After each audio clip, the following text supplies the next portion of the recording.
Napakawalang hiya nung tao na yun. Wala ka palang hiya, Vice Ganda eh. Mr. Chair.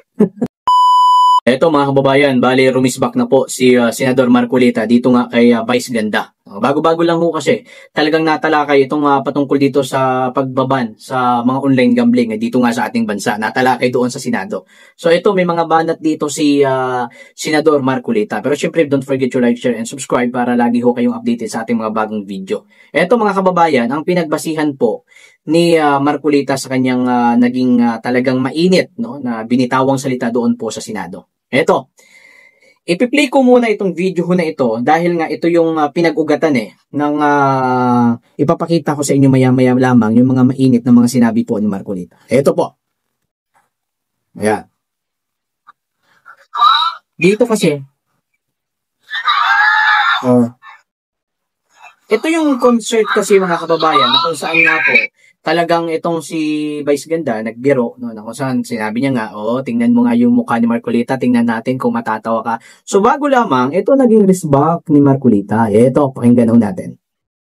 Yan. Katulad po ng halimbawa itong AB Leisure Exponent Inc. Yung mga games niya po ito yung PG Plus, Arena Plus, Bingo Plus. Ito po yata yung nag-sponsor nung isang concert. Ngayon lang, pati po ako ay kanyang indinawit.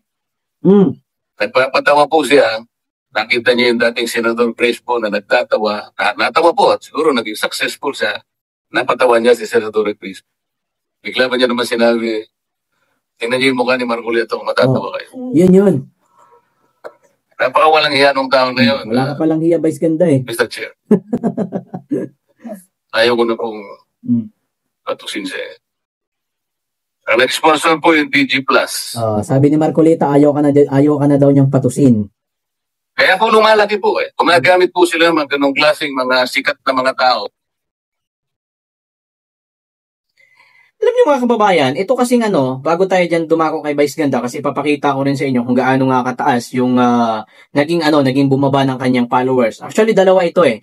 Yung patungkol nga sa jet ski jokes niya and patungkol din dito kay Marcolita. Personal na atake yung kay Marcolita. Doon kasi kay kay former President Duterte and ito naman kay Marcolita. And si Marcolita nga nag-react na mga kababayan. Pero bago ho natin ipakita yung naging takbo ngayon and gaano nagalit yung ating mga kababayan at makikita po natin maya-maya lamang yan sa Facebook page po ni Vice Ganda. Alam nyo ako, it's my own opinion. Dapat lang ho talaga maiban ho yan, mga online gambling ho na yan mga kababayan. Ito kasi, tingnan nyo nung nakarang araw po, tinanong po ng isang reporter si Bongbong Marcos, sinabi niya, Mr. President, wala ba kayong balak na iban itong online gambling ho na ito? Dahil nga syempre, talagang ang batid naman natin, talagang marami pong mga pamilyang Pilipino ang nasisira po nito. Ang sinabi niya naman doon ni Bongbong Marcos na di umano, kumbaga pag-aaralan yung ibang solusyon, hindi naman daw umano kaagad na ban yung magiging solusyon ho dito. Tingnan nyo po yan, paano ho tayo niloloko no? Binan yung Pogo, mga kababayan, which is ang mga naglalaro po doon is yung mga taga ibang bansa. Eto ho, hindi, di ba, ang dami pa nilang diskusyon Tingnan natin, no, kumbaga pag-aralan kung baka may iba pang solusyon, putragis naman. Alam nyo yan ang dapat nyo talagang iban kasi mga gaano kasi yan, mga mga Pinoy ho natin, kapwa Pinoy ho natin ang mga naglalaro dyan, yung mga nasisirang pamilya. Pero mga kababayan, lipat po tayo doon sa galit ni Marcolita dito kay Vice Ganda. Okay? Ito po, ang naging ito yung naging nila po natin kay former President Duterte naman. So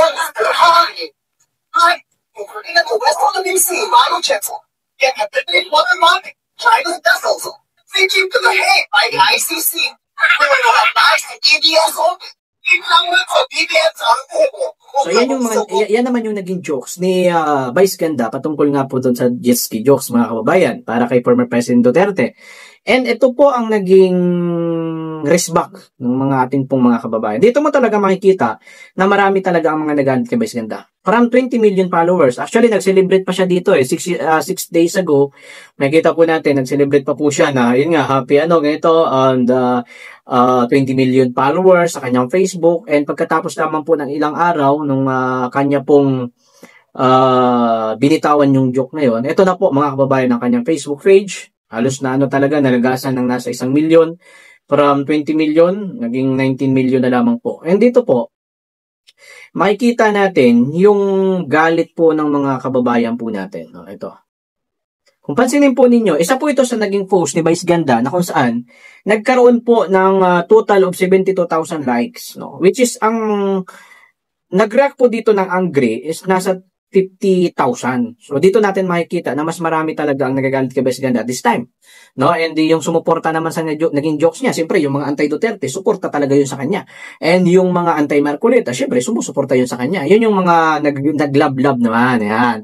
Makikita po natin, meron po 13,000 po na nag-love. So ibig sabihin, di hamak po na mas marami ang nagalit kaysa sa natuwa. Dito din po mga kababayan, ito pakita ko sa inyo. Itong ano niya po na ito, meron po itong 33,000 yung ano niya po niyan, yung kanyang post na yan. And yung kabila naman, yung kabila naman, meron din po ano yan lang, 33,000 yan, di ba? So, pakita ko lang sa inyo para at least maniwala ho kayo na talagang marami ho ang nagagalit kay Vice Ganda. Itong isa, meron po itong 88,000 na mga nag-react, which is ang nag-react po dito is umabot po, umabot ito ng 168,000. And yung nag-react naman is umabot ng 88,000. And yung nag-love, nasa gaya ng sinabi ko, ito yung mga sumusuporta sa kanya, umabot naman po ng 44,000. Yung nag-likes, ito nag-likes kasi medyo neutral yan. And umabot naman ng 17,000. Kung ipagkumpara po natin, kahit sabihin natin ipagsama natin ang 40,000 to 57,000. Okay, so umabot lang po ng 57,000. And yung nag-react po ay umabot po ng 88,000. So, isidihan ako na mas marami talaga ang nagagalit ngayon kay Vice Ganda. Kasi naman, hindi ako against sa mga LGBT. No? Hindi ako against tomboy, hindi ako against sa bakla. Ano nila yan, may karapatan naman sila dito sa ating, may karapatan ho ang bawat isa ho sa atin. Hindi po ako against yan, mga kababayan. No? Pero, sana naman, sana ibagay naman, pangit na nga di ba? Bumawi na ho tayo sa ugali. Kita mo naman mga kababayan ginagamit ho kasi nila yung kasikatan po nila, katulad po niyan, yung nabanggit po ni Marcoleta patungkol nga doon sa pagpo-promote ho ng sugal, no? Which is bawal. Which is kaya nga lumalaki yung kumbaga lumalaganap itong mga online gambling ho na ito dahil po sa pagpo-promote ho ng mga ito. Isipin mo, bumawi ho tayo sa ugali. Pangit ka na nga, pangit pa ugali mo, saan ka na lang lulugar niyan? Di ba? Kita mo naman kung grabe talagang rumisbak talaga yung mga didis. Dito mo makikita talaga na grabe talaga ang supporters ni Digong, mga kababayan. Hindi natin may kailayan. Maniwala ko kayo sa hindi. Marami yung nag-react, no? Dahil nga syempre, kumbaga, si Pangulong Duterte, totoo naman, pinadala kasi yan ni Marcos admin doon sa dahig. Isipin mo, nagservisyo ho yan sa ating bansa. Minahal po yan ng libo-libo mga Pilipino, milyon-milyon po mga Pilipino, tapos gaganunin mo, tapos dyan mo pa sasabihin sa concert mo. Di ba? Na hindi ho yan biro di ba? Kaya nga pagiging sikat, may kaakibat ho yan na responsibilidad. Hindi yan pwedeng basta ka na lang ng attack, mga kababayan. Kita nyo naman kung gaano ho karami ang nagalit ho sa kanya. Di ba? Kaya nga, di ba, kung mapapansin po ninyo, nung nakaraang election 2022, halos lahat naman din talaga ng mga sinuportahan ni Vice Ganda talo. Diba? Alam, matalino ng mga tao ngayon Hindi mo na madadala sa idol-idol kanyan Kita nyo naman yan, mga kababayan. Umabot po ng ganyang kalaki yung nagalit po sa kanya. Hindi lamang yan, mga kababayan. Meron pa ho dito. Papakita ko rin po ito. Itong isa, 88,000. And itong isa naman is, dalawa kasi ito, 50,000. 72,000 lahat and 50,000 yung nag-react. Diba? And at this time, simula po nung binatikos po siya ng ating pong mga kababayan, nasa 4 na araw na yata siya hindi nagpo-post. Diba? Dahil nga siyempre, siguro, hindi ko alam kung ano yung dahilan. And ngayon kasi talagang inatake siya ng inatake. Kita nyo naman sa Facebook page niya, mga kababayan. Diba? Although may mga sumusuporta sa kanya, yung mga pinklawan, mga dilawan, sumusuporta sa kanya yan, mga anti-Duterte, that's normal. Pero di hamak po na mas marami talaga ang mas nagagalit po sa kanya. Meron nga pinasang resolution doon sa Davao City, which is siya po ay dinideklarang, kumbaga, resolution na idideklara siyang persona ng grata doon sa Davao City, which is hindi naman po ito inaksyonan. Kumbaga, hindi naman dito pumabor ang acting mayor po ng Davao City, si Baste Duterte, even itong si Omar, lahat naman ng mga Duterte hindi ho umaksyon dito. Hayaan na lang yan, ganyan. So, yun mga kababayan, kaya nakita ho natin kung gaano ho talaga kabuti ang mga Duterte. Hindi natin maalis na may mga against talaga dyan. Sabi nga ng kasama natin nung pumunta po tayo sa Supreme Court, sabi niya, yung galit kay Duterte, dalawa lang yan. Kung hindi yan adictos, binidictos, NPE yan. That's normal, mga kabayan. Ganun lang kabisip yan. May mga tropa ako dati, nung ako po yung nagtatrabaho sa isang company, mga kababayan. Meron pong mga tropa ako dati. Siyempre, hindi maiwasan.